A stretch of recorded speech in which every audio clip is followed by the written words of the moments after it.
popularity, Java was always on top of it. Only other language that was more popular than Java was C. Till today, C is the only language which is more popular than Java. Most of the programmers, developers, everyone uses Java and J2E for development. Most of the enterprise applications that we see currently are based on Java or has an engine that runs in Java. So, and like I said, Java has always been catching up, has doing the catching up of features. Sometimes newer languages came and they introduced new features, and later on the Java development community, they requested to add all these features into Java language as well. And like I said, the main features that are included in Java 8 are Lambda expressions, functional interface, streams, Nashorn JavaScript engine, and Datetime API. Lambda expression has been there for a long time in the development industry. It has been there in almost all languages. Java is one of the latest entrant into Lambda expressions. And some of the earlier languages that has Lambda expressions is, one is Erlang. It was introduced in 1986, I think. Then later on, other popular languages are Scala, which was introduced in 2003. Then C#.NET, I think, has supports Lambda expressions starting from 2.5. That's in year 2007. And now Java has the Lambda expression support. So Lambda expression, it is one of the most talked about features in Java 8. They allow us to treat functionality as a method argument. That is, we can pass around functions. Previously, the functions or methods, as we call in Java, was bound to one particular class or an object. We are not able to pass it around and use it wherever we wanted to. It was bound to an object. Whenever we wanted to invoke a method or run a function, we had to create an object of that particular class and then use that method. So that is tedious. That is, we may be having only one line in that function or method, but still we have to carry the whole object with us. Lambda expression reduces that weight of carrying around the object. Then, basically what Lambda expression is, it is an anonymous function. Anonymous function means a function which is not bound to a name. It just has the body. That is, it defines only what it does and nothing more than that. It may have parameters. We can define parameters for Lambda expressions, but it doesn't have to carry the burden of the method signature, the parameters being passed in and returned, and things like that. So this was actually the Lambda expression term starts long back in 1936. It was proposed by Alonzo Church, a mathematician. Actually, he used this anonymous functions for mathematical calculations, and it was one of his friends who suggested the name Lambda. Like we use alpha, beta, lambda, those are for variables. So Lambda was proposed by one of his friends as it is an anonymous function, as a variable name. And currently in our programming domain, almost all the latest functional programming languages support Lambda. I think in our previous session from Kiran, it was mentioned for at least a couple of languages. And writing code in Lambda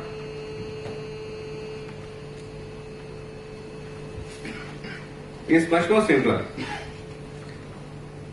As you can see,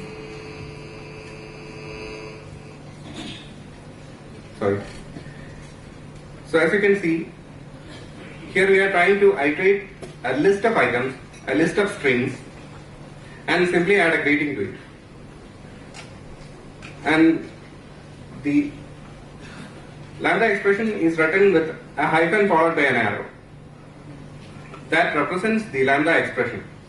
So here what we have to do is simply take a collection, perform the for each operation, and write down whatever function we want to do. Here I am using only a system.println, but we can do whatever we want to do with each and every element that is present in the collection. And I'm not sure how many of you understand Java language, but Java is a strictly typed language. Wherever you are using a reference, you have to specify what type of variable you are using. But if you notice there, we are not mentioning what kind of element we are taking from the collection.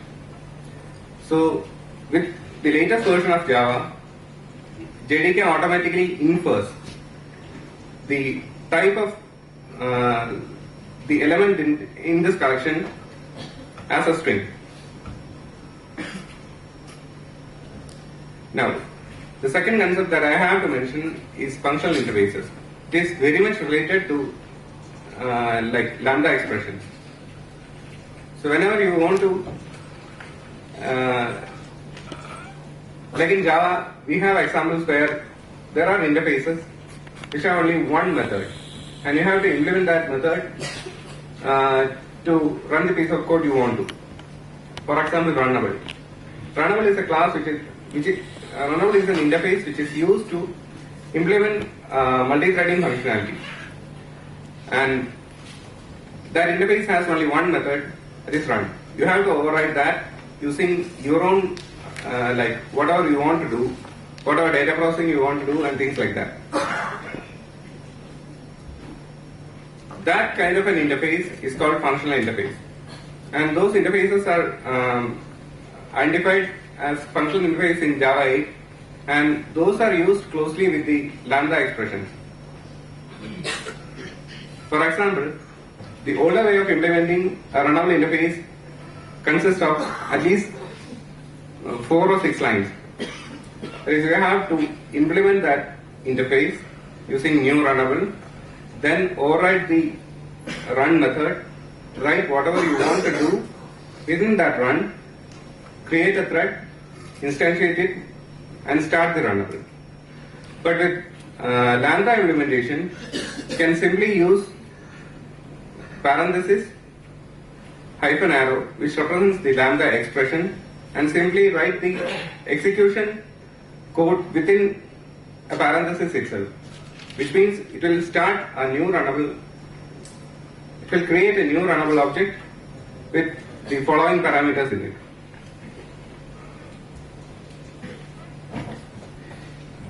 Next noticeable item in Java 8 is streams. Streams, actually most of the machines that we use today are like multi-core processors. Even our phones are having quad-core, dual-core, quad-core, octa-core processors. But our programming languages are not yet capable enough to leverage that kind of number of cores and do parallel processing. Of course, there are certain languages which does it like Erlang, and those are not like very popular languages. But Java here is one of the most popular languages being used. And Java till now didn't have that kind of a mechanism. Yes, of course, in Java we can do like multi-threading, parallel processing. But in order to do that, we had to implement threads, and we had to manage the thread by ourselves. That is, developers had to manage the whole overhead of having a thread. But with Java 8, at least part of it is getting reduced. Because when we are using the streams API, it internally produces the parallelism and concurrency, and it handles everything within the API itself. So we don't have to worry about creating new threads and executing the code.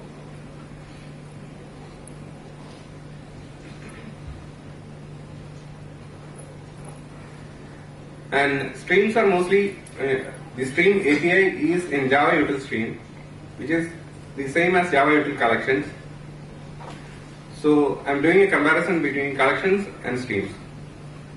Collections are in-memory data structures which hold elements within it. Each element a collection is computed before it actually becomes a part of that collection.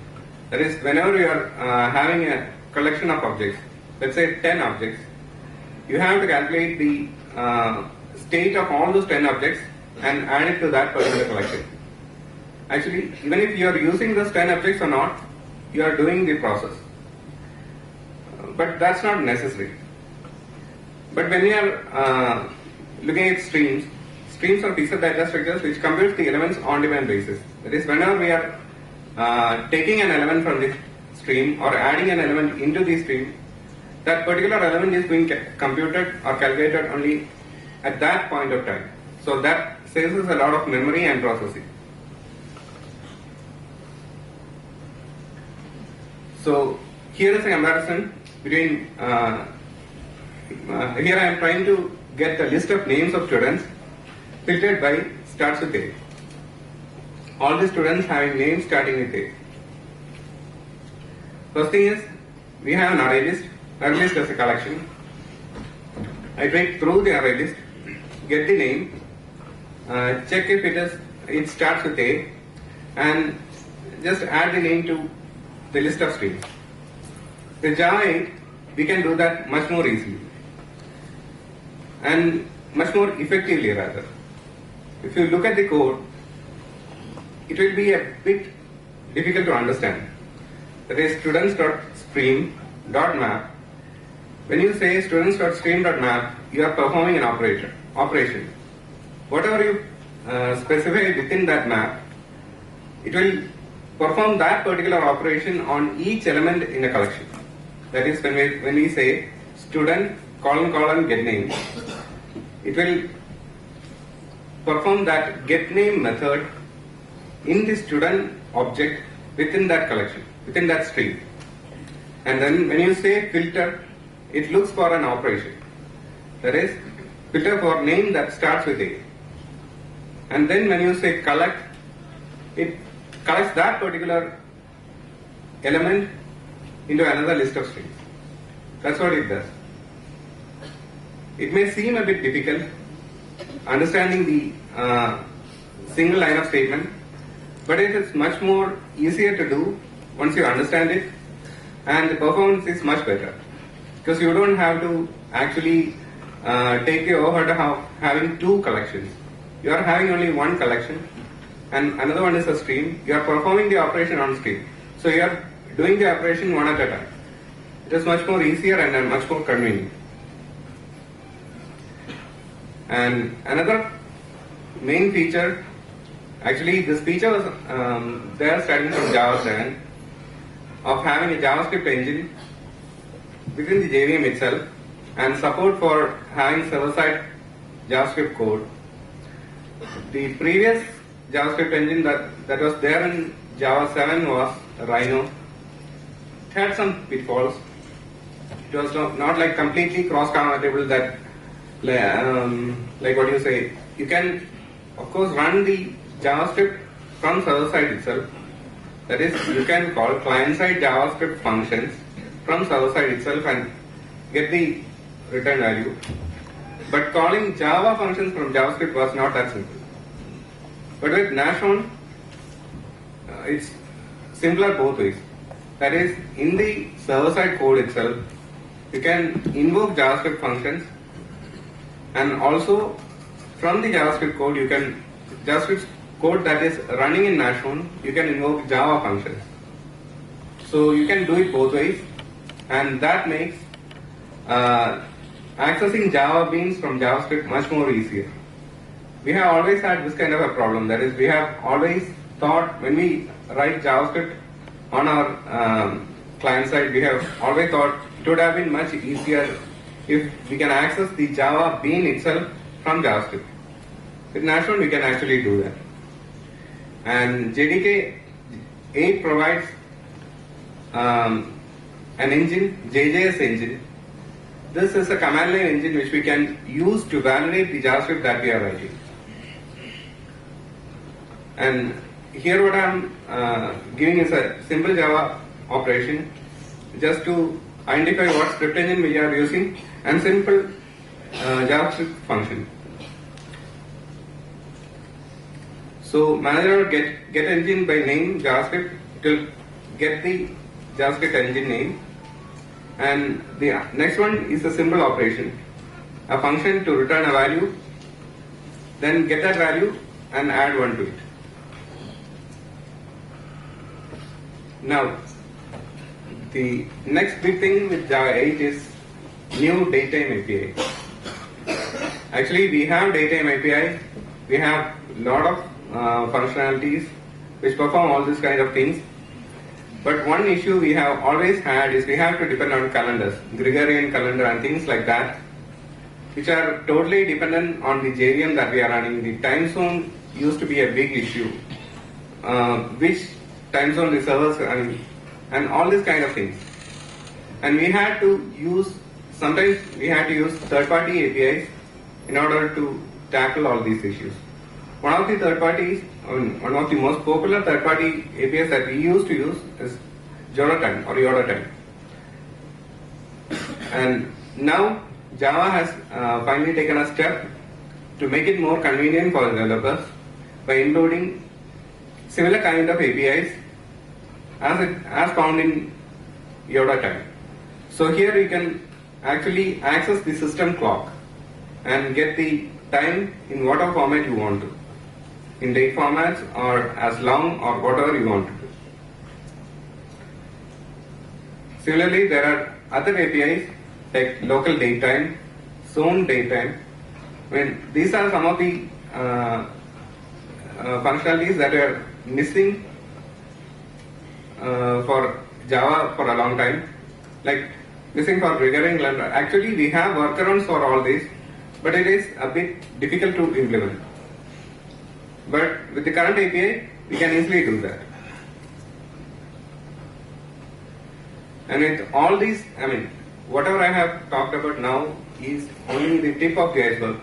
These are only the areas that are relevant to the developer and which is which you are going to use in your daily life if you are switching to Java 8.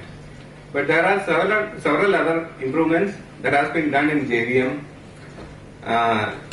JVM support, other APIs, which are actually being used internally in Java API itself. And when you switch to Java 8, it is much more simpler, lighter, and performance oriented. Java has always been a really great platform, and Java 8 adds some of the flavors from other languages into it to make it much more happier developing environment. Thank you.